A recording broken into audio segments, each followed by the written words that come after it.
এমন একটা করে সন্তান চাই প্রতিটা মুসলিমের ঘরে ঘরে। আসসালামু আলাইকুম ওয়া রাহমাতুল্লাহি ওয়া বারাকাতুহু।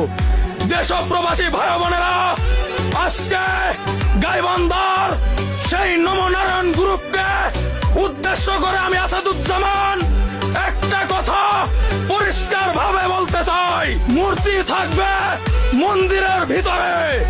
এদেশের রানিং সরকার যদি আপনাদের মন্দিরের ভিতরে আরো 10টা মূর্তি নির্মাণ করে দেয় তাতে আমাদের কোনো আপত্তি নাই, কিন্তু এই 98% মুসলিম বাংলাদেশের রাজপথে আপনাদের মূর্তি নির্মাণ করতে দেওয়া যাবে না, যাবে না, যাবে না।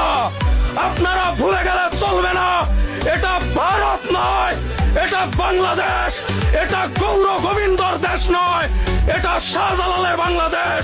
আপনারা ভুলে গেলে চলবে না, এটা শুভেন্দ্র দাদুর দেশ নয়, এটা আল্লামা সাইদের স্বপ্নের বাংলাদেশ, এটা গৌর গোবিন্দর দেশ নয়, এটা মৌলানা ভাসানের স্বপ্নের বাংলাদেশ।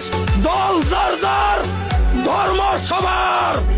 আওয়ামী লীগ মরে নাই, বিএনপি মরে নাই, জামাত ইসলাম মরে নাই, এনসিপি মরে নাই, ইনকিলাব মরে নাই, প্রবাসীরা মরে নাই। আমি দেখতে পাচ্ছি এই গাইবান্ধার এক টুকাই বলেছে যদি কোনো মুসলিম মানতে না পারো এই মূর্তিকে তাহলে সকল মুসলিম গাইবান্ধা ত্যাগ করো।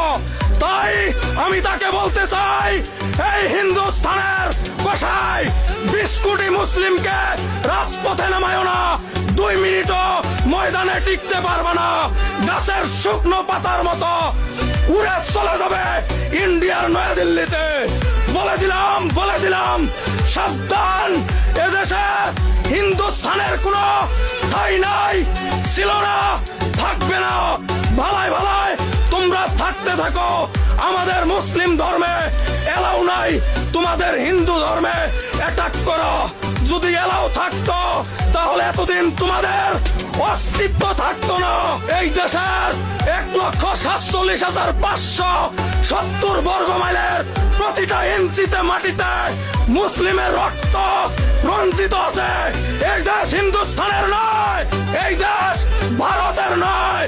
তাই বলে দিলাম, মিটিং মিছিল যাই করো দিল্লি থেকে করবে, বাংলার জমিনে তোমাদের কোনো জায়গা নাই, জায়গা নাই, জায়গা নাই।